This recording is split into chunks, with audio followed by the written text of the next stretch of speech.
के लिए हायर किया गया, वो भी विदेशी कंपनियां हैं। अब आइए, इनके वाणिज्य मंत्रालय का यह आंकड़ा है, मेरे घर पे नहीं बना। ये भारत के वाणिज्य मंत्रालय का आंकड़ा है और यह आंकड़ा क्या कहता है? इस आंकड़े में कोई देश बचा नहीं है जहां से आप आयात करते हैं। कोई भी देश, XYZ, कोई भी नाम आप लीजिए, कोई दुनिया का देश नहीं है जिससे हम सामान नहीं खरीदते। और कितना सामान खरीदते हैं हम? इनके स्वदेशी की हकीकत पूरे देश को पता चलना चाहिए। हम चीन से सामान खरीदते हैं। हमारा चीन से आयात गलवान घाटी की घटना के बाद, यानी जहां हमारे 20 जवान शहीद हुए थे, तो अंधभक्त कह रहे थे चीनी सामानों का बहिष्कार करना है और मोदी जी कह रहे थे चीनी सामानों का आविष्कार करना है। तो 39 लाख करोड़ रुपए गलवान घाटी की घटना के बाद हमने चीन से आयात किया है। जीरो लगाते लगाते आप थक जाएंगे, कितना आयात किया है। 39 लाख करोड़ रुपए का चीन से हमने सामान हिंदुस्तान मंगाया है, खरीदा है। हम उनको रुपया दे रहे हैं 39 लाख करोड़ रुपए, और वो पाकिस्तान को ड्रोन दे रहे हैं, मिसाइल दे रहे हैं कि भारत को मारो, भारत के ऊपर अटैक करो। तो चीन से हमारा जो आयात बढ़ा है वो 13.92% है। अमेरिका से जो आयात बढ़ा है वो 10.40% है। जापान से जो आयात बढ़ा है वो 9.17% है। ये दो वर्षों का आंकड़ा आपको सिर्फ बता रहा हूं। ब्रिटेन, यूके से जो हमारा आयात बढ़ा है वो 4.23% है। और इसमें तमाम सारे देश शामिल हैं जहां जहां से हम सामान मंगाते हैं।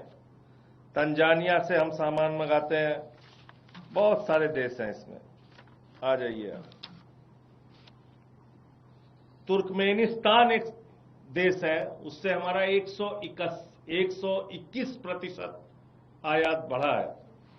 मॉरिशस, आप जानते हैं मोदी जी के दोस्त का प्यारा देश मॉरिशस, वहां से हमारा 195% आयात बढ़ा है। साइप्रस, ये एक और मोदी जी का प्यारे दोस्त का प्यारा देश, यहां से भी हमारा 20% आयात बढ़ा है। ये करीब करीब मेरे पास 190 देशों की सूची है। मैं पत्रकार बंधुओं से चाहता हूं, ये स्वदेशी की हकीकत चेक कीजिए आप। लगभग 190 देशों से हिंदुस्तान सामान मंगाता है। लगभग 190 देशों से हिंदुस्तान सामान मंगाता है। और 2023-24 में हमारा विदेशों से सामान मंगाने का, यानी कि आयात की जो मात्रा थी, अगर आप उसको रुपयों में कन्वर्ट करेंगे तो 56 लाख करोड़ रुपए का सामान हमने विदेशों से मंगाया। लगभग 190 देशों से 56 लाख करोड़ रुपए। और 24-25 के अंदर यह आंकड़ा घटा नहीं। स्वदेशी की बात करते हैं प्रधानमंत्री जी, यह आंकड़ा बढ़ के हो गया 60 लाख करोड़ रुपए। यानी एक साल में हम 60 लाख करोड़ रुपए का सामान विदेशों से मंगाते हैं। यह इनकी स्वदेशी की हकीकत है और दुनिया का कोई देश नहीं बचा। मैं आपको एक और देश, यूएई से भी हमारा जो आयात है, नेपाल से भी हमारा आयात होता है। 59% आयात हमारा बढ़ा है नेपाल से।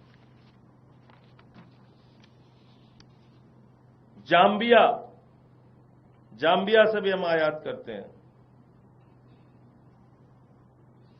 बहुत सारे देशों से। 56% हमारा आयात यूएई से बढ़ा है। तो ये हकीकत है। अब आप कह रहे हैं कि साहब ये हकीकत है आपकी। फिर हमारा जो एफडीआई है वो हमारा 43% घटा है। तो अगर आप इसको रुपए में कन्वर्ट करेंगे 43%, तो ये करीब करीब 3,32,000 करोड़ एफडीआई हमारा घटा है। ये हकीकत है। और आपको इस बचत उत्सव के नाम पर फिर से एक बार मूर्ख बनाने का काम भारतीय जेब कतरा पार्टी के प्रमुख ने किया है। अपनी अपनी जेबें संभाल के रखिए, सावधान रहिए। पेट्रोल और डीजल का दाम, कच्चे तेल का दाम घटने के बाद घटना चाहिए था। आप बताइए, जब कच्चे तेल का दाम घटा तो आपकी जेब को कितना फायदा हुआ? आपको कितना लाभ उससे हुआ? कोई लाभ नहीं हुआ। पेट्रोल डीजल का दाम लगातार बढ़ता गया, तो आपको लाभ नहीं है। मोदी जी के चंद मित्रों, चंद पूंजीपतियों को लाभ है, आपको उसका लाभ नहीं है। तो इसलिए मैं फिर से कह रहा हूं, ये जीएसटी के नाम पे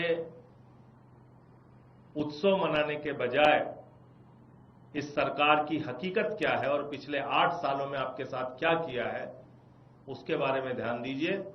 और ये जो 123 लाख करोड़ रुपए इस देश के आम आदमी से लूट हुई है, जिसमें से गरीब तबके के लोगों से करीब करीब 80 लाख करोड़ रुपए टैक्स के नाम पे लूट हुई है, वो पैसा उनको वापस मिलना चाहिए। मुझे इतनी बात कहनी थी। आपके कोई प्रश्न हो तो आप पूछ सकते हैं।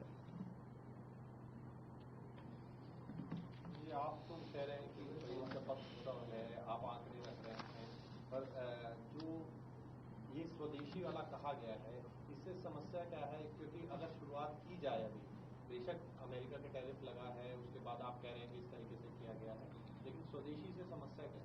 तो स्वदेशी प्रधानमंत्री जी खुद से शुरू करें ना। स्वदेशी की शुरुआत वो देश के प्रधानमंत्री हैं, अपने से शुरू करें, अपनी पार्टी के लोगों से शुरू करें। पहले तो आपने पूरे देश में विदेशी सामानों का भंडार इकट्ठा कर दिया। मैंने आंकड़े तो दिए आपके सामने, ये मेरा आंकड़ा थोड़ी है, ये कॉमर्स मिनिस्ट्री का आंकड़ा है, चेक कर लीजिए आप दुनिया के 190 देशों से सामान मंगाते हैं, 190 से भी ज्यादा देश। तो आप स्वदेशी, आप फोन विदेशी इस्तेमाल करते हैं, पेन विदेशी इस्तेमाल करते हैं, चश्मा विदेशी इस्तेमाल करते हैं, जूता विदेशी इस्तेमाल करते हैं, कपड़ा विदेशी इस्तेमाल करते हैं, कार विदेशी इस्तेमाल करते हैं, हेलीकॉप्टर, जहाज सब विदेशी इस्तेमाल करते हैं। और अब आप स्वदेशी पे ज्ञान दे रहे हैं।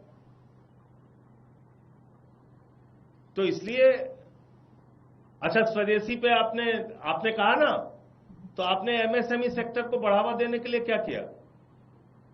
आपके ही राज्य में, आज आप स्वदेशी की बात कर रहे हैं, आपके ही राज्य में 3 करोड़ छोटे उद्योग इस देश के अंदर बंद हो गए, उनको आपने तबाह कर दिया।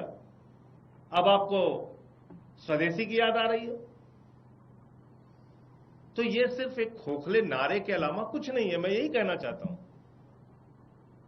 तो कुछ दिनों तक आपको स्वदेशी के नाम पे उलझा के रखेंगे, फिर जैसे ही बिहार के चुनाव का रिजल्ट आ जाएगा, कह देंगे कि अब बचत उत्सव के बाद अब चपत उत्सव मनाना है, अब टैक्स बढ़ जाएगा। आप क्या कर लेंगे? कभी 5 बजे आएंगे, कभी 8 बजे आएंगे, कभी 9 बजे आएंगे, आके टीवी पे कुछ ना कुछ बोल के चले जाएंगे। तो इनके शब्दों में और हकीकत में क्या तालमेल है, इसकी पड़ताल इस देश के लोगों को करना होगा। वरना ये भेड़ चाल जैसी बात हो जाएगी। हर चीज में आपसे जश्न मनवाते हैं और आपको बर्बाद कर देते हैं। नोटबंदी पे आपको बर्बाद कर दिया, आपसे जश्न मनवाया। जीएसटी पे आपको बर्बाद कर दिया, आपसे जश्न मनवाया। अभी ये बचत उत्सव लेके आए हैं, इस पे अभी आपको तबाह कर देंगे। बाद में आपको पता चलेगा कि हमारा तो चपत उत्सव हो गया। मैं बार बार इसको इसीलिए दोहरा रहा हूं कि भारतीय जेब कतरा पार्टी का ये चपत उत्सव है, इससे सावधान हो जाइए।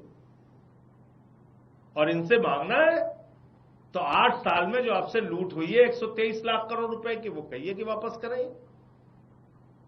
वो पैसा वापस करें इस देश के लोगों को।